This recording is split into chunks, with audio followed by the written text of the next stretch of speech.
Hey guys, Jeff here, Dice Setters. So this Saturday in Phoenix, I will be at the Wild Horse Pass, 10:30 a.m. Last time I was there, it was only $10 a table, or $10 table.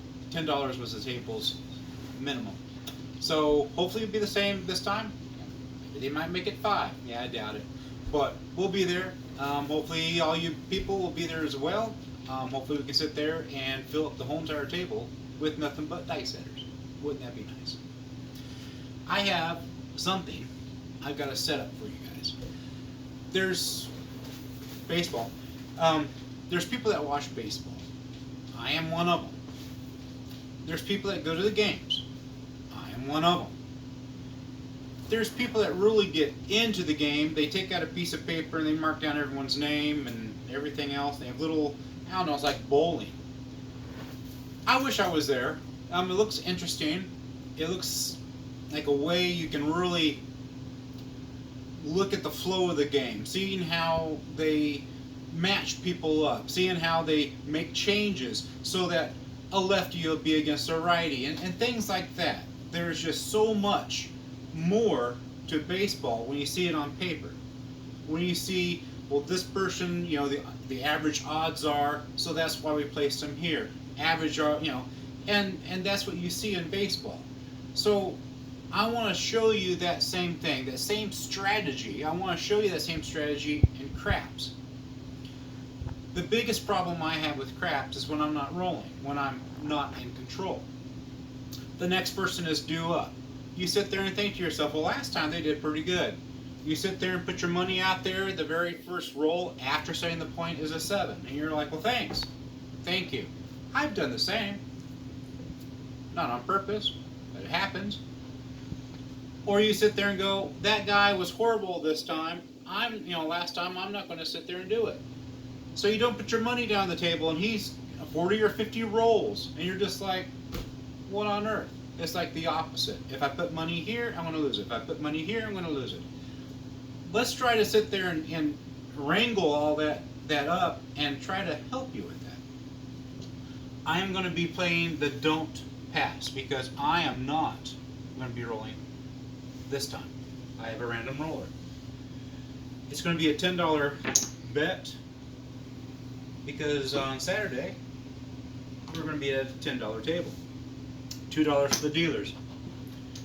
I'm one for always sitting there saying, you know, we need to insure this. But on the other hand, do you insure it? There's going to be 2 numbers I can roll, the random roller can roll, that's going to kill me. One being a 7, one being an 11. 11, of course, is harder to roll than a 7. I would sit there and suggest, let's sit there and just do something with this 7. We won't do anything with the 11. It's harder to roll. Yes, I know people roll them all the time, especially on the come out. But I don't want to lose my money. I don't want to lose my dealer's money. So this pays 4 to 1. Some places are 5 to 1. So if we put $1 here, we'll only get $4, and we're losing 10, 12.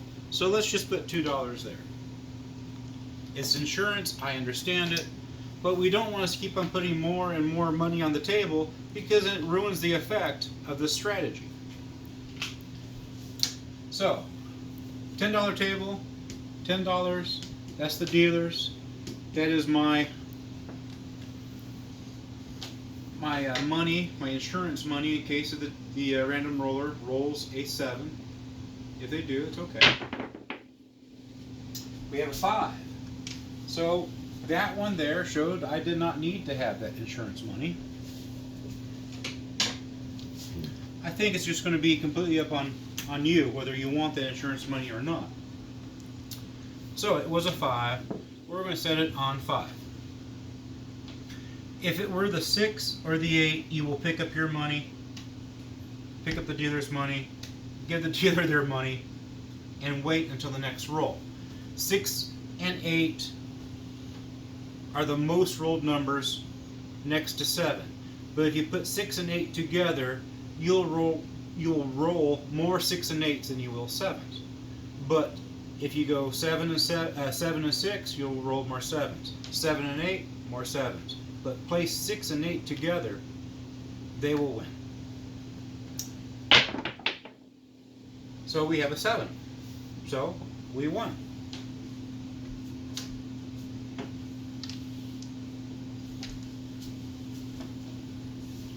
I'll explain it to you as we go on. I have never tried this challenge.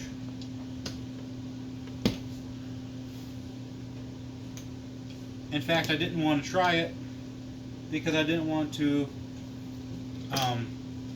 unfairly influence the outcome. But we're going to try it again. I did not put my insurance there, but I probably will next time. We rolled another 5. So being that we rolled a 5, not a 6 or an 8, we're going to stick with it. We should be counting how many bets we have. You can always sit there and ask for change and sit there in your little chip drawer, sit there and see how many chips that you have. But once the on button is on, we want 5 rolls. If they don't make it to 5, that's fine with us. 4. The random roller shot a 4.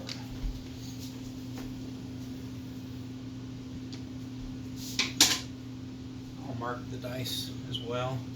We have 1 on 5, 1 on 4.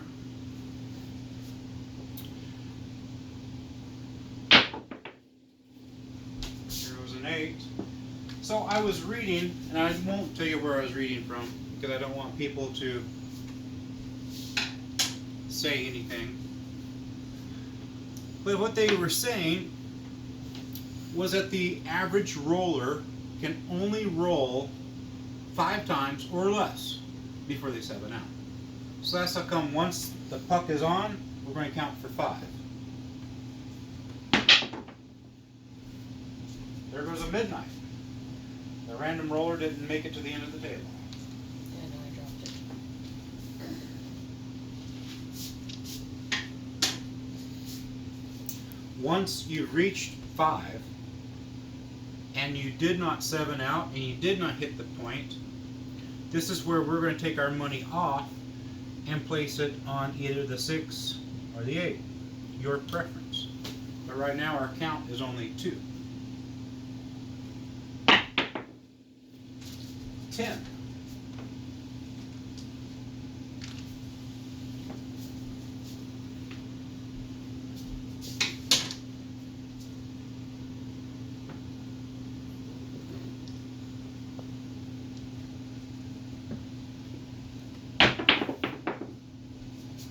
Seven. And look at that. We are winners yet again.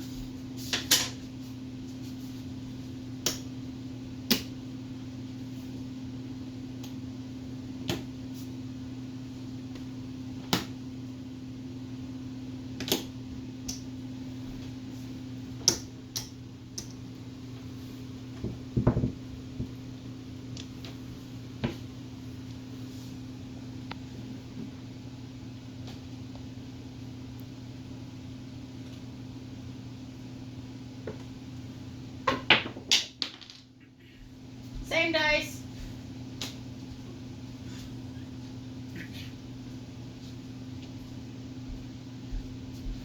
Now, how many of you guys, when somebody is throwing and it goes off the table and they don't ask for same dice, you automatically sit there and say your bets are off, or you put money on the big red?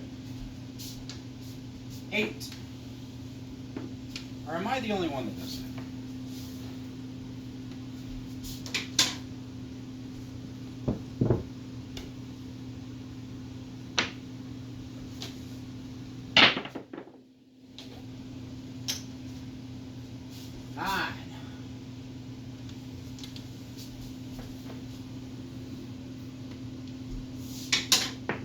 Oh, I didn't mention this. You rolled the 8. When we roll the 8, we're going to sit there and take it down and wait for the shooter to the next shooter. But we'll see what happens. We'll see if that was a good call or not. That was an 8 first, and then it was a 9.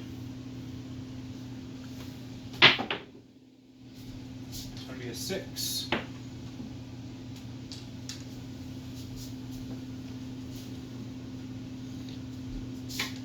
So whoever wrote the book, they wrote it so that you'll place, if that the 4 or 5, 9 or 10 are rolled, you're going to leave your bet at the don't.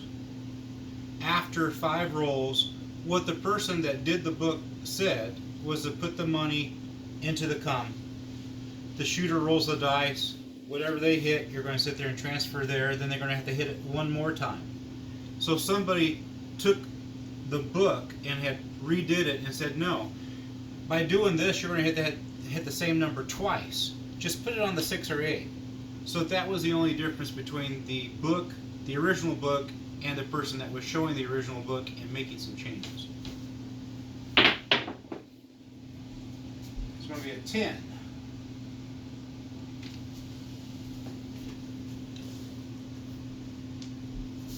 That'll be our second roll.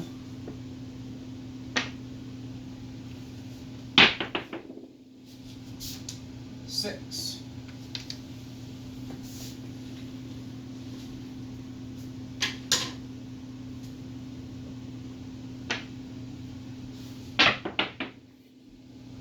Six.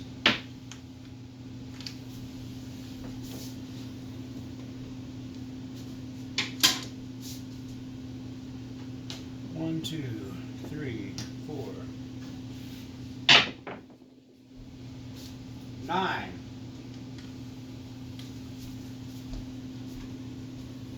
So now if we were playing it regularly, that our bet, our come out roll was a 4, 5, 9, or 10, we would sit there and take it down after the 5th one and place it into the 6 and 8 and wait for a 6 and 8 to hit.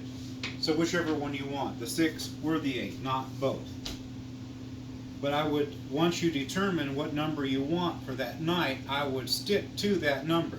Because what's going to happen is you're going to pick 6, the shooter's going to hit an 8. The next time you're going to pick 8, the shooter's going to hit a 6. So you either sit there and say, I'm going to go low or go high. Either way. Low, high, and leave it that way for the rest of the night.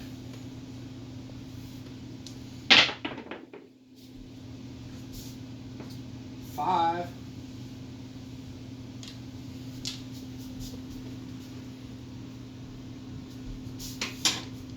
So that just shows you that the random roller can sit there and produce some points.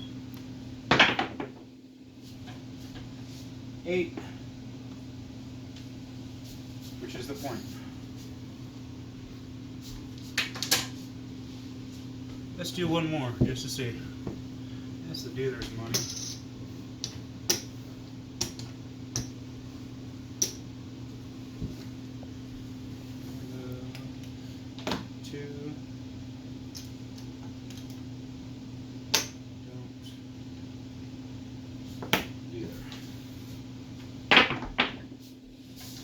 Eight. So we would not participate in that one. So go ahead and roll again. This will be after that one's over with. 6.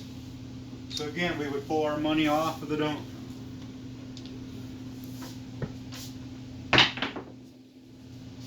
You 11, and there we lost our money. I guess we're going to stick it with that. So that kind of shows you an average roller. Now, if they're dice setting and they're making points, they're not an average roller. You cannot sit there and use this method for those type of people.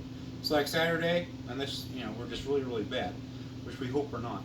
So Saturday, if you're not part of dice setters, that's I'll try it. I'll see what happens. It seems to work. We place it here first. As long as we don't have a 6 or 8. Thumbs up, we're good to go. And then 5 rolls, and if it doesn't happen, we sit there and actually take our money and move it to the 6 or 8, whichever one we want, and move the dealer's money also, because we made it past the come out roll, which means that we could take our money off. This is just the opposite. Once you put your money down and you start the roll, you cannot, well actually when the roll actually hits, you cannot sit there and pick these up. This is just the opposite. Once you start, you cannot pick this up till this is on. Once this is off and you're playing here, you can take these off and on. That's the difference between the two. But don't, for 5 rolls, if they don't hit it, 6 or 8, seemed to work pretty good. We had two of them that worked okay, and we lost one because the 11 was rolled. So not bad. If you're anywhere around the Phoenix area this Saturday, I challenge you, come out, sit there and say hi. We'll have fun. I guarantee you we'll have fun. We'll laugh. We'll sit there and lose money. We might win some money, but we will have fun. Come out, say hi. I'll even give you a little special gift if you come out and say hi. My wife will be there. Everyone's going to be there. Well, not everyone. You don't want everyone to be there. It'll be kind of crowded. Like, share, subscribe. I'm at 875, I think. Can we please get to 1,000? After we hit 1,000, I'll quit asking. But I want it so I can go live. I want it so that anytime, every time, anywhere, Vegas, Phoenix, wherever, if I can show you guys something, I want to. It's the live effect. It's different when you go live, like Facebook Live. Facebook Live, I can do that all the time. But you can't do YouTube Live until you have 1,000 subscribers. I know there's some other whatever, but no. I know I can buy them. No. Not worth it. Like, share, subscribe. If you didn't like this one, I have 100 and something other ones you can possibly watch. Maybe you might find one that you like. If you liked it, leave a comment. If you didn't like it, leave a comment too. And definitely, we will see you Saturday, Wild Horse Pass, 10:30. Have a good one, guys.